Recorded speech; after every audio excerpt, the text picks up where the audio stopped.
मलिक और दीपक पूनिया ने राष्ट्रमंडल खेलों में जीता स्वर्ण पदक। 5 जुलाई 2022 को बजरंग पूनिया, साक्षी मलिक और दीपक पूनिया ने 2022 कॉमनवेल्थ गेम्स बर्मिंघम में कुश्ती में भारत के लिए स्वर्ण पदक जीते। पुरुषों के 65 किग्रा फाइनल में less than span style equals greater than Bajrang less than span greater than ने कनाडा के लचलान मैकनील को हराया, जबकि महिलाओं के 62 किग्रा फाइनल में मलिक ने कनाडा की एना गोडनेज गोंजालेज को हराया। दीपक ने पुरुषों के 86 किग्रा फाइनल में पाकिस्तान के मोहम्मद इनाम को हराकर अपना पहला राष्ट्रमंडल स्वर्ण पदक जीता। Rupal Chaudhary UBS athletics championship में 2 पदक जीतने वाली पहली भारतीय।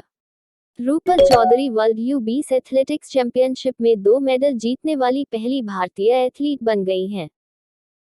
4x400 मीटर रिले रेस में रजत जीतने के बाद उन्होंने महिलाओं की 400 मीटर दौड़ में कांस्य पदक जीता। रूपल ने 4 अगस्त 2022 को ब्रिटेन की Amy Mary John Rupal Chaudhary UBS athletics championship में 2 पदक जीतने वाली पहली भारतीय। Rupal Chaudhary world UBS athletics championship में 2 मेडल जीतने वाली पहली भारतीय एथलीट बन गई हैं। 4x400 मीटर रिले रेस में रजत जीतने के बाद उन्होंने महिलाओं की 400 मीटर दौड़ में कांस्य पदक जीता।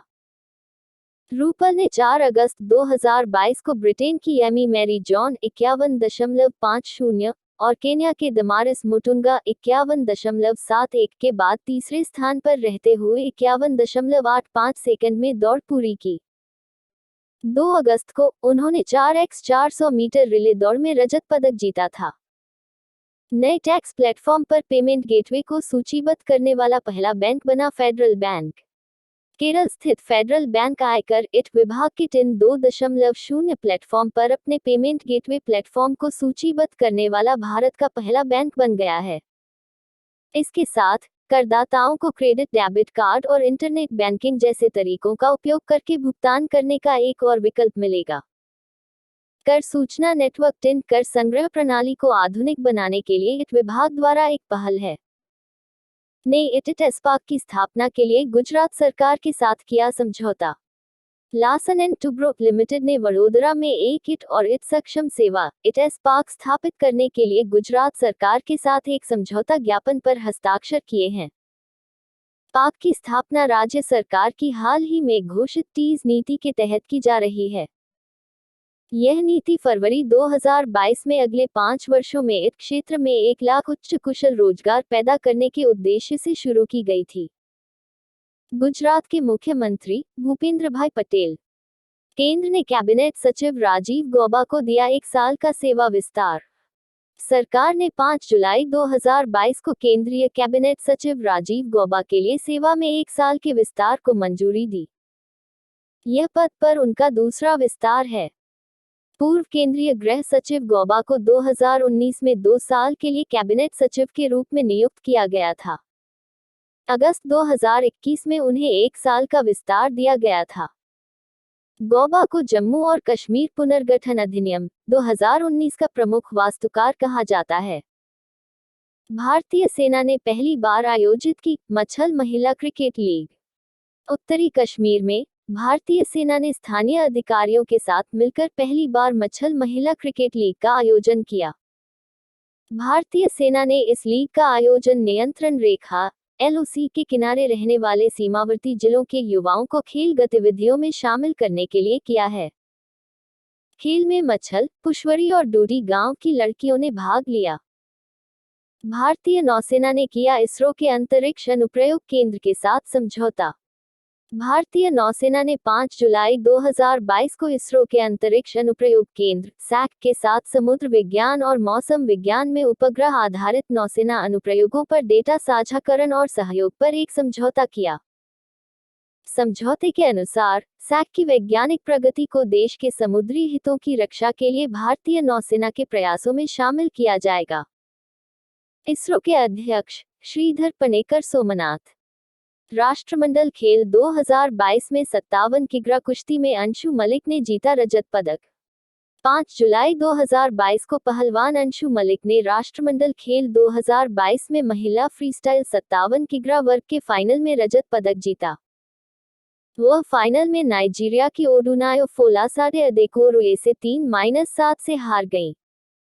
इससे पहले अंशु ने क्वार्टर फाइनल में ऑस्ट्रेलिया की आइरीन सिमोनिडिस को हराया था।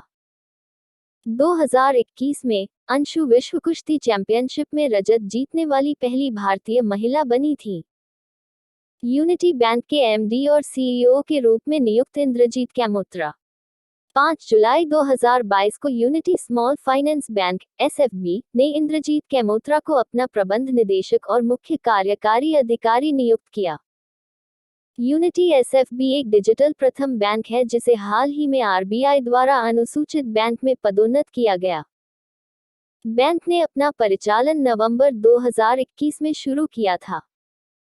जनवरी 2022 में बैंक ने भारत के पूर्व सीएजी विनोद राय को भी अपना अध्यक्ष नियुक्त किया। असम की प्रख्यात सत्रिया नृत्यांगना गरिमा हजारिका का निधन। असम के शास्त्रीय सत्रिया नृत्य की प्रख्यात प्रतिपादक गरिमा हजारिका का 83 वर्ष की आयु में 5 जुलाई 2022 को निधन हो गया। मंच पर महिला सत्रिया नर्तकियों में अग्रणी, हजारिका ओडिसी और कथक नृत्य रूपों में भी कुशल थी। हजारिका को 2006 में प्रतिष्ठित संगीत नाटक अकादमी पुरस्कार से सम्मानित किया गया था। वह 16 असमिया फिल्मों में नृत्य निर्देशक भी थी। गांधी जी का व्यक्तिगत सत्याग्रह। गांधी जी ने अपना पहला सत्याग्रह 1917 में चंपारण, बिहार में शुरू किया था। यह नील की खेती से जुड़े किसानों के कल्याण के लिए था। 15 मार्च 1918 को गांधी जी ने अहमदाबाद मिल मजदूरों के पक्ष में सत्याग्रह के रूप में भूख हड़ताल शुरू की।